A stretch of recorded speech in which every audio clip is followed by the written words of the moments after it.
केंद्र सरकार जुमलाबाजी सरकार पहले 2014 के पहले बहुत कुछ बोला था, जब हम सत्ता में आएंगे 1 रुपया दोगे तो $1 मिलेगा। आज के दिन में हम लोग 1 रुपया दे रहे हैं, उसके बाद $1 मिल रहे, लेकिन 2014 में सिर्फ 7 रुपया देने से $1 मिलता था।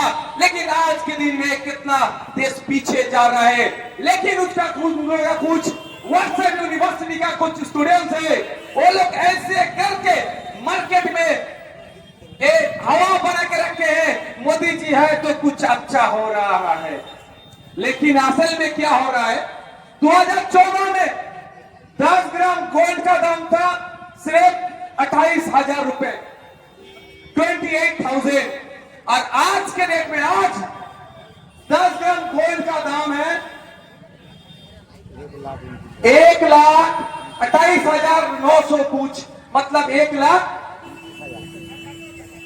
मतलब 1 लाख रुपए 2014 और 2025, इस बीच में 9 साल के अंदर 9 साल में सॉरी 11 বছরের মধ্যে 11 বছরের মধ্যে মোদী সরকার যে কেন্দ্রীয় সরকার চালাচ্ছে 1 লক্ষ টাকা 10 গ্রাম সোনার উপরে তারা বেরিয়ে দিয়েছে। এতে ক্ষতিগ্রস্ত কারা হচ্ছে?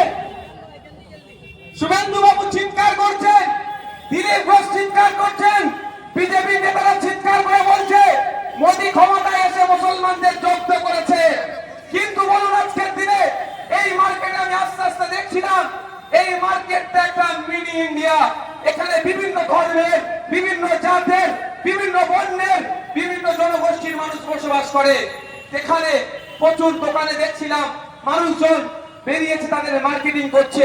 আর হিন্দু সমাজের মা বোনেরা, বাপ ভাইয়েরা বেরিয়েছেন খাস করে, তারা একটু তাদের ধর্মীয় রীতি অনুযায়ী একটু সোনা চাঁদি কিনবে।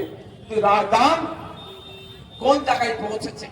গত রাত্রে একটা ফেসবুকে পোস্ট দেখছিলাম, যে পোস্টে একজন সোনার দাম এত বেড়ে গিয়েছে, এটাকে একটু মিমিক্রি করে পোস্ট করেছে, এবারে আমাদের আর সোনা কিনা হবে না, ওই ঝাড়ুটাই এবারে কিনতে হবে। কোথায় পৌঁছাচ্ছে এ নিয়ে কেউ চর্চা করে না।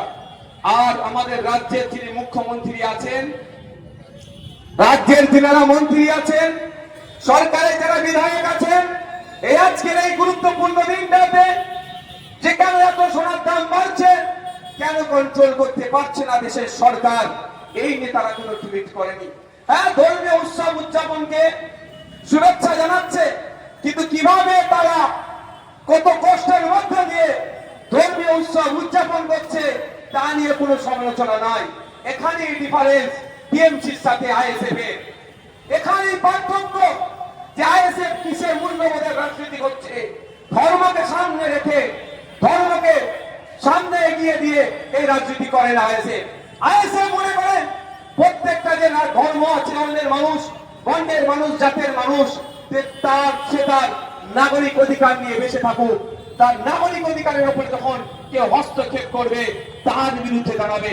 তাই আজকে এই মঞ্চ থেকে মোদী সরকারের ব্যর্থতাকে আমরা তুমুল সমালোচনা আমরা করছি, এবং সাথে সাথে আগামী দিনে যাতে এই সোনার দামকে কন্ট্রোল করা যায় তার ব্যবস্থা করুক কেন্দ্রের জুমলাবাজি সরকার, আমরা এই স্টেজ থেকে বলবো।